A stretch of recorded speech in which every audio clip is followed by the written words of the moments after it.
Welcome to Act 3, the podcast where we explore how to thoughtfully shape the rest of our lives. I'm your host, Cara Gray. This podcast is sponsored by Good Morning Freedom, my retirement coaching service where I help executives and professionals plan their Act 3. For more information, stay tuned until the end. Hey there, listeners. Before we dive into today's episode, I've got some exciting news to share. We're all about celebrating life's big milestones here, and what's bigger than stepping into the golden years of your retirement?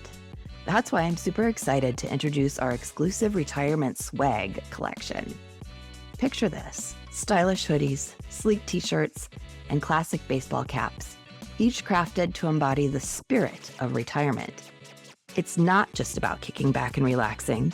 It's about embracing freedom, stepping into a new phase of being rewired, and thriving in your Act 3. Our collection celebrates these moments with designs that are minimal yet chic, modern yet timeless, perfect for you or as thoughtful gifts for your retired friends and family. And guess what? Shopping is just a click away. Visit goodmorningfreedom.myshopify.com to explore our range. Each piece tells a story, your story, of a life well lived and a future full of possibilities. Don't forget to check out the show notes for the link as well. But here's the catch. These are exclusive, limited time offerings, so make sure to grab your favorites before they're gone. Celebrate retirement in style with our retirement swag, and let the world know that the best is yet to come. And now, on with the show. Today, I welcome Natalie Wester to the podcast. Natalie is an early retiree and radical reinventor, permission giver, storyteller, and speaker, inspiring midlife women to reimagine possibilities. Natalie was the first Black officer, VP, and youngest media training head of the oldest independent PR firm in the United States. She was the owner of an award-winning regional practice serving national clients. Natalie went on to a career as a teacher and was named National State Teacher of the Year in the Oval Office of the White House. She is an international solo traveler, whiskey distillery bourbon maker, unapologetic blogger, and humorist. A champion of authentic living, Natalie encourages midlife women to give themselves permission to change the life they're living so they can live a life they love. And I love this. And currently she's in Portugal and she's joining me from there today. Welcome, Natalie, to Act 3. Thank you so much, Cara. It's great to be here. I'm honored to be a guest. Thank you for having me. Fantastic. So let's get into it. I always like to start with where you were in your second act. And actually, I think you are on your fourth act. Because as I read, you've had a couple of careers. So do you want to tell us what career and what your life looked like prior to this early retirement? First, for 20 plus years, I was in business and marketing, public relations and marketing, media training, crisis communications, and left a firm as vice president and started my own small, very small consulting practice. And I did that for 14 years before I decided to go back to school and get another master's degree in education, uh, early childhood education and reading. Um, uh, I wasn't really thinking I was going to, slash my income so dramatically and switch to teaching in a public school. But after I graduated, it just things fell into place. And to me, it was a sign that this is what I was supposed to do. So I switched careers from, business and, taking clients out and expense accounts and all of that to becoming first a third grade and then a second grade teacher. And I retired as a second grade reading teacher. And that was in 2019. I decided to treat myself to something I had never done, which was solo travel. and I planned myself a trip around the world. Um, Portugal was the first stop because I had read in my research for countries outside of the United States where American retirees could live comfortably and more affordably. So, because I was 59 when I retired, that was ahead of my financial plan. But I thought, well, what the heck? Let's just see what can happen. And Yeah. so, Was was there a yeah, pivot point or something in your career as a teacher that made you say, "Okay, this is enough. I'm ready to have a next chapter. Let's start looking into yeah, options." yes. I think for a lot of us, particularly women, emotional loss can be a very strong um, motivator for change. And so for me in 2018, a long-term relationship with my fiance ended and my father died. And it just those two things just got me kind of reset me a little bit and got me thinking in a different way that life is too short and I haven't been happy in a long time. Um, women are so good at faking happiness and strength, but like really when I that made me do a little bit of a deeper dive inside and realize I'm really not happy. And I had this serendipitous encounters with 4 women when I was earlier and when I had been in New Orleans, and they were all doing these really cool things that were just complete reinventions of their prior selves. And I thought, I think I can do this. So I sat down with my financial planner and made a plan, had to live very frugally and slash really $1,000 a month of spending out. And things that you don't even think about that are going to like, oh, that adds up. Yeah. Nails and hair and petties in the spa, and happy hours and stuff adds up. Yeah. So I got used to living this real streamlined, frugal way. And as I said, I had researched, and Portugal was always number one. And a dream of mine has always been to live on the ocean and without hurricanes. And No Caribbean for so you. yeah, no Caribbean for me, no Carolinas, Florida, all those. Like, yeah, Yeah. no. If evacuation orders are a thing, that's not for me. It's not really where I want to be. Plus, it's expensive in the U.S. So let's try. So when I planned my trip, I planned to stop in Portugal, and then I went on to Morocco, Egypt, Thailand, Indonesia, and Japan, and then came back. And that was right before Christmas. COVID, we really didn't know it was COVID. And then for my 60th birthday, I went to Cartagena, Colombia, in South America for that. And then that's February. And then everyone knew about COVID and it was lockdown and everything. So here I am. We're on lockdown and with everyone else, and I'm completely by myself in my house for months. And I thought, well, this is going to help the budgeting. This is going Can't go this out, can't spend any yeah, money. this will be good. This will really be good. And I just had more time, thinking, planning. I took classes online, got my a digital marketing certification. And for one of the classes, I needed to do a website. So I made this website and called it the Hot Goddess. Hot, not in a kind of way, but a hot flash kind of way. It's like the hot is hot flash. That's what that is. Yeah, it's not like the sex adventures of a cougar or something, but no, it's hot flashes. And but it wasn't public. I didn't publish it online. I just did it to submit for assignments. And then my 61st birthday, I thought, you know what? I think I'm gonna click. It was on WordPress. I think I'm gonna click publish and publish this. And these things I've been writing for my memoir writing class and some some personal things.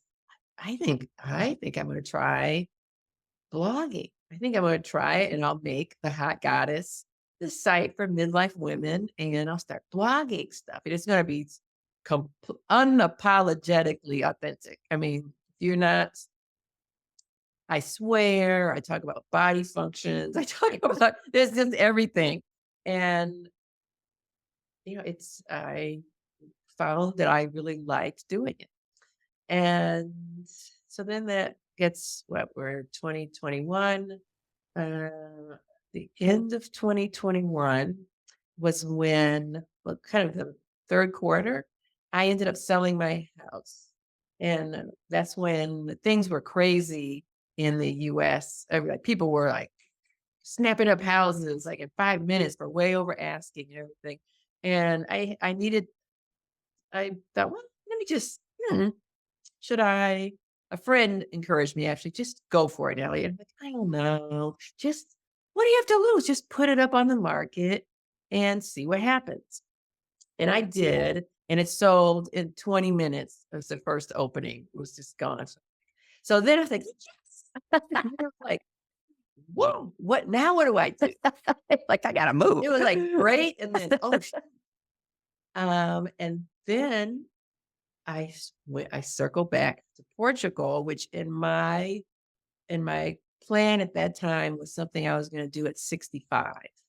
Okay. I was going to do 65 and, stockpile some more money, blah, blah, blah. And then at 65, that would be my time. Well, here I was 62 and like, well, I can go now. Like, why wait? Why wait? Why wait?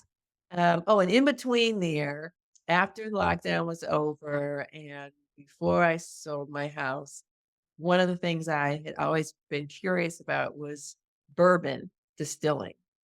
And there is something called Moonshine University in Kentucky. And I thought that would be cool to go there. I could just drive there and do this week-long class all about distilling. Well, that class was like $6,000 at the time. So I thought, no, I bet I could get some distillery around here to hire me as an apprentice. And I called it my midlife reimagined apprenticeship. And I'll work for 12 weeks for free. And then I'll learn that way. And then it won't cost me $6,000. So I reached out via LinkedIn to the CEO of Cleveland Whiskey, and he immediately connected back and said, come in. We did a Zoom first, and then it came in and goes, you're hired. And so I was the only woman and oldest person, in the distillery, and it's hard work. I mean, those barrels are heavy. And the storage tanks are heavy. I'm talking 800 pounds. Whoa. And so they're on wheels, but pushing 800 pounds on wheels is heavy. But I learned so much and I worked with the barrels and the wood shop and just every aspect of it. It was so awesome. I loved it. My body was like, no. But no, you pay attention to those creaks and cracks because we can't keep doing this. But it was great. The internship was awesome. And then I ended up getting hired during a crunch period, which was awesome. And so, so there was that does that count as an act? I don't know. It's very tiny. I mean, it's all leading to where you are now. And this is, Yeah. I love this story so much. So, so then, that was 21, 22, sold my house, 22, 21, and then planned, I'm moving, I'm going to move. So I began January of 22 to go through the steps of getting my D7 residency visa to come here. And it took every moment of my time. It was like another job to Wow. do. You can hire there are consultants to do it, but I didn't want to spend $2,000, $3,000. Yeah. I figured this out, I think. So I did.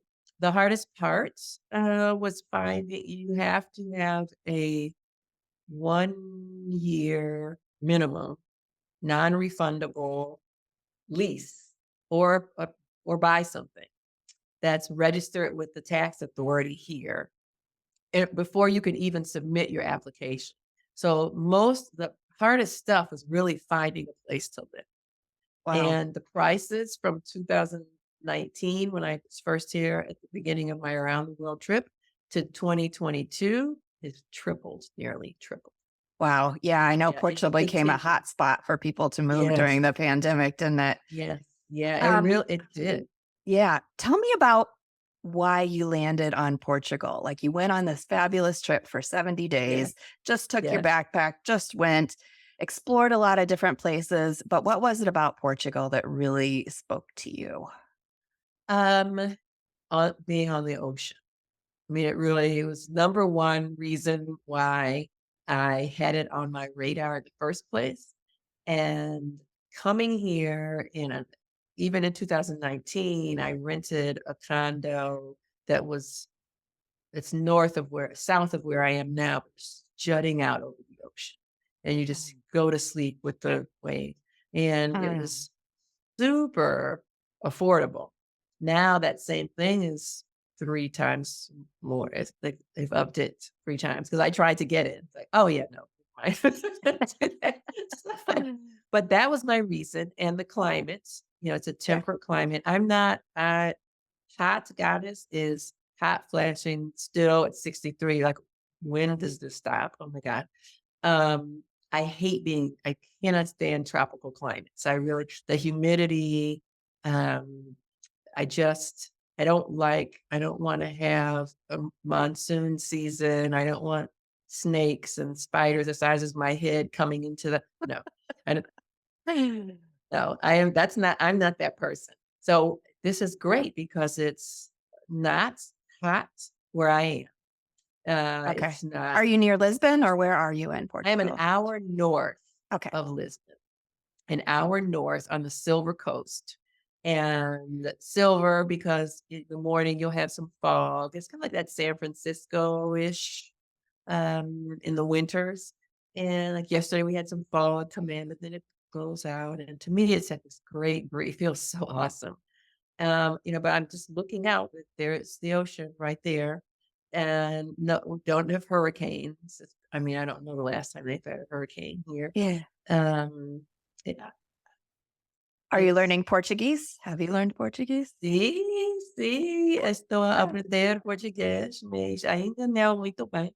I have been taking lessons for a year, okay. but I'm still not very good. Well, it's And not easy to learn another so language. Let's be clear. no, I know. Oh my gosh. But I love that I you're am much doing it. I know so many expats that, I mean, you're not an expat, like, you're actually living there, but so many people move to other countries and don't even bother to learn the language. So I applaud no, you for, thank you. for Thank making the you. attempt, and you will get there. You will get there. Yeah. Thank you. It's so important to do. I can't tell you how many people will write to the hot goddess asking, like, where can I go where I don't have to learn the language? I'm like, home, where you are, just stay. Just stay in America. You won't have to learn anything. So Yeah. people come and they want to make things the way they're used to, but then don't come because it's why have the experience if you're not going to embrace all that it is? That's right. And how has it been, making friends in another country? I tell you, I was really worried about that. And I am not shy at all, but I am an introvert because, and I learned this through one of my online classes, crowds drain my energy, and then I Mhm. need to be alone to recharge. Yep. So going to these crowded meetups and everything, like, oh, no, I don't think I want to do it. They're all in Lisbon and other larger places anyway. So I was To tell you the truth, I was a little concerned, but Mhm. if my neighbors, meus vizinhos, my neighbors, they welcomed me with open arms and have been the gateway to relationships with other people, women, friends. It's just been amazing. From day well, say day two. Day one, I didn't really do anything. Day two, going out, and I met a woman out by the pool. She lives here, and that she speaks English. And when she realized I had just come here from the United States, she said the next day, which was a Monday, she was knocking at my patio door. She told me she would take me into the village to get my utilities set up in my name, a phone number, a Portuguese number, all the things that you need to do. And I was a little worried, like, how am I going to do this? She did. She spent a half a day with me speaking Portuguese because where I am, it was Yeah. English, not so much. So how beautiful. Then when she found out that I had nothing, I'm renting, furnished, which I thought would be like dishes and stuff, but there was nothing.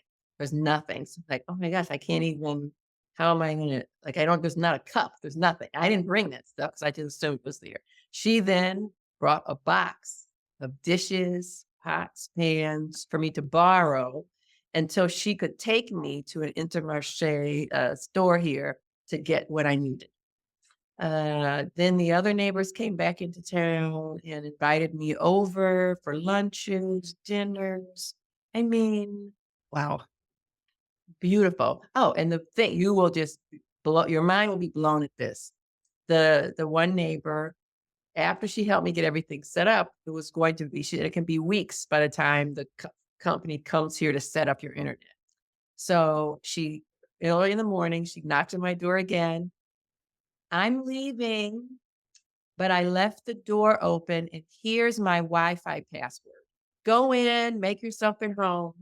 She had known me for like 4 days. Wow. It was just- and people say, "Oh, Portuguese." Blah, blah, blah. I'm like, no, I mean, they're maybe reserved, some people, but I have been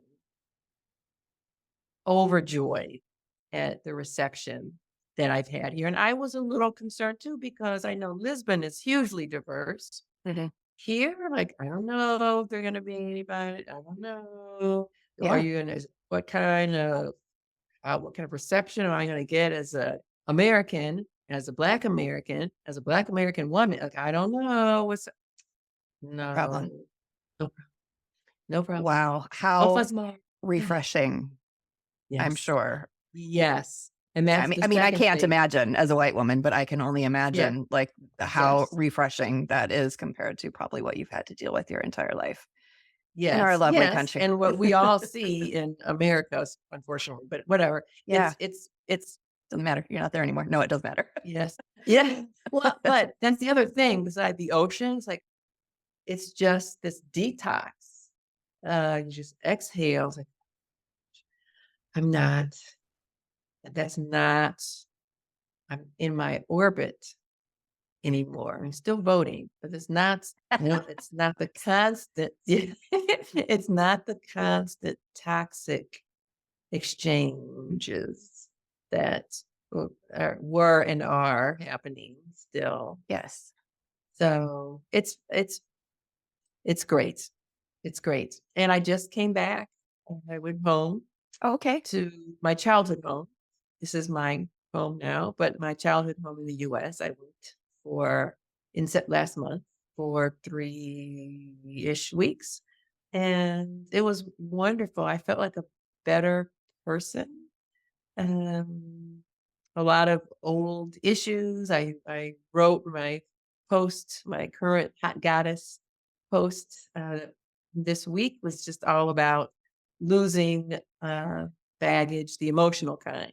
And when you're gone and you come back and you realize time and distance and space. It helps you unpack some of the invisible baggage. That's Yeah. pretty awesome. Yeah. It's therapy by water therapy. Yes, right. Different kind of water therapy. Yeah. I think I read on your blog or I saw something somewhere about the fact that you are single and Yeah. that you are dating abroad as well. Do you want to Yeah. tell us how that's going Oh my God. or how your experiences have been? Are the men nice there in Portugal? So yes, and well, what I wasn't expecting is how international it is. Mm. So you know, so international and way more competition.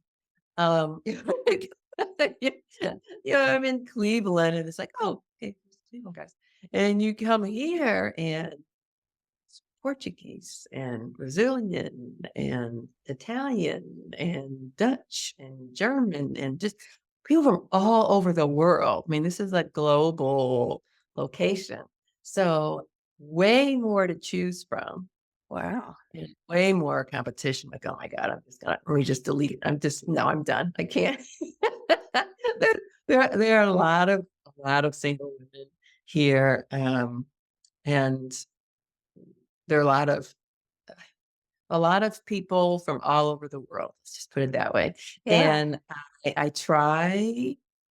I never generalize out loud in public, but in my mind, here's what I've noticed about certain whatever.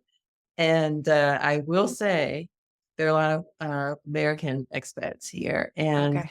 the the native people and expats from who are not from America don't think twice about coming coming to where the woman is. I mean, the men, they drive because I'm not really near anything. I don't have a train station here or anything. Mhm. And they'll drive 3 hours, 2 hours, an hour and a half. Okay, Natalie. Not because of me, but that's just what they do because, well, that's That's what what you they do. do. Yeah. That's what you do. So no, this isn't a reflection on me. It's just that's what's done with the American men. So when are you coming to Lisbon? So when are you coming? When are you coming? And but without exception, they have out anybody else from any other countries. Like that's well, of course I'll come. I'll try. I'll come Yeah. to you. I don't have a car. Yeah. But so yeah, so that is very refreshing. Um, paying for things. See, even when I was dating in the United States, I would always be ready to split the check. I mean, I always had my own. But here, most of the time, the men like it's almost an insult. Like, and Wow. it might just be coffee or whatever, but it's just, oh no, no, no. Yeah. Except for American men.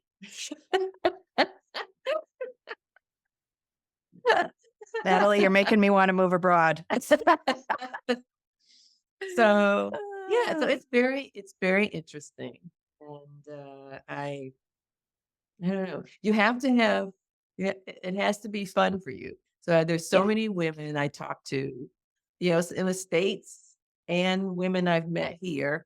Um, have it's just a chore. It's not they don't like dating. And I Mhm. get it. But Mhm. I feel like you have to have a mindset of like it's you're just having fun. Yeah. Do something that you would have fun doing regardless. And so if there's not a match, then at least you're somewhere doing something fun Yeah. in a place you like and just manage expectations and just kind of be chill. Yeah. Um, yeah. So I'm really not doing anything much different from me than I did when I was dating in the States. It's just there's way more. Oh, and I'd say there seems to be more, or at least I have been exposed to more attempts of scamming. Like Mm. you'll see, and I know that happens in the United States all the Yeah. time, but there are a lot of the profiles, and clearly this is fake. And the guy will be like 40 or 50, and they're all, we have a widower. My wife died, da da da da, and my daughter and son and mother were killed in an accident. There's all this Oh my gosh. like crazy sob story thing, like the very first interaction. So I'm not on this site so much. So can I have your email? And we'll just go like, yeah, No. out of that. And I think when they see 63, they're like, yes, there's some Here's my low target. retired. Yes, yes. So like,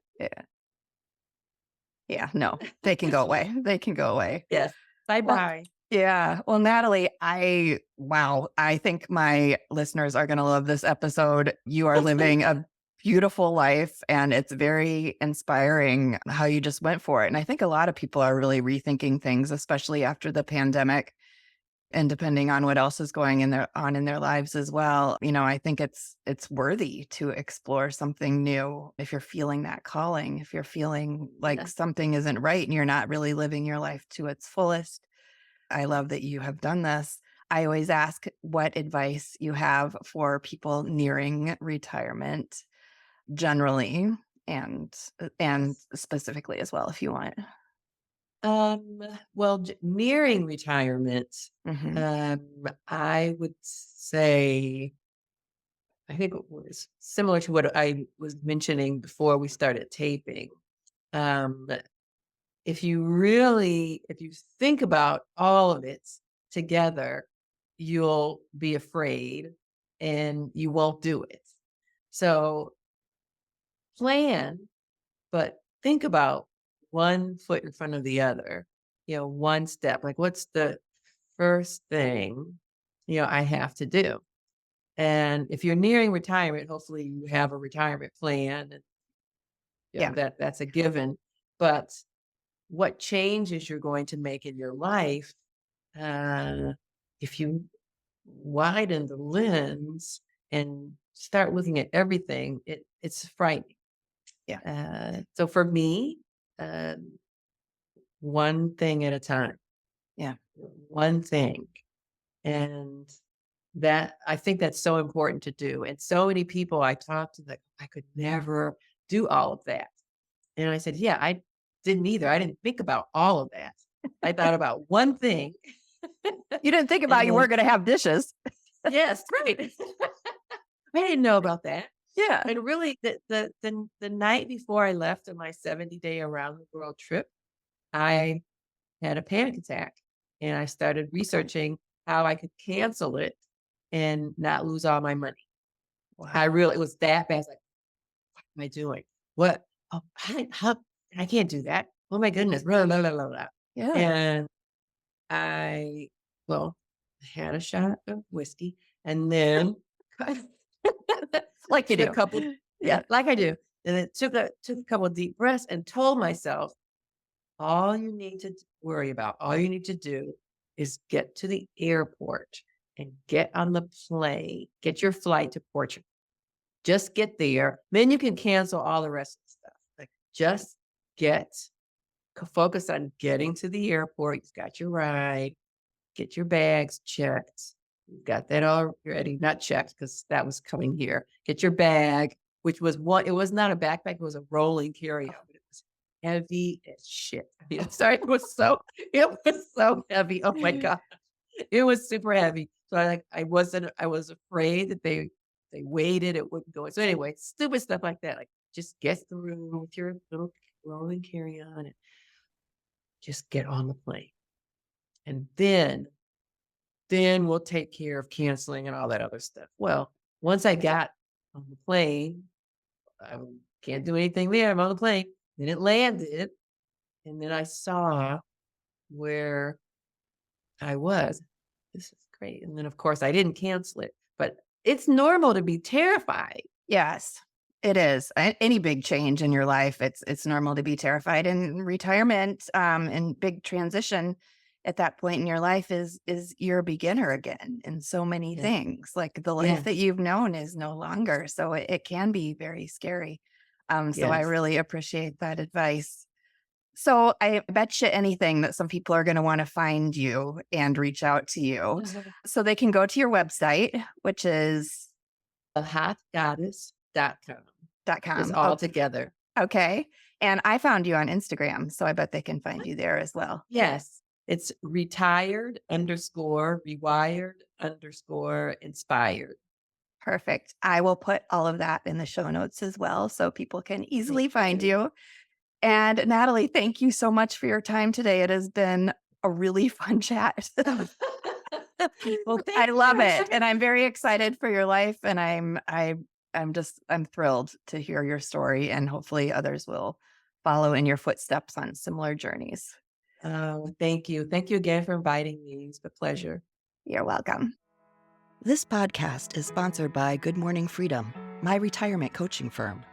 I help executives and professionals plan the non-financial part of their retirement, like how to discover new purpose and how you want to spend your time.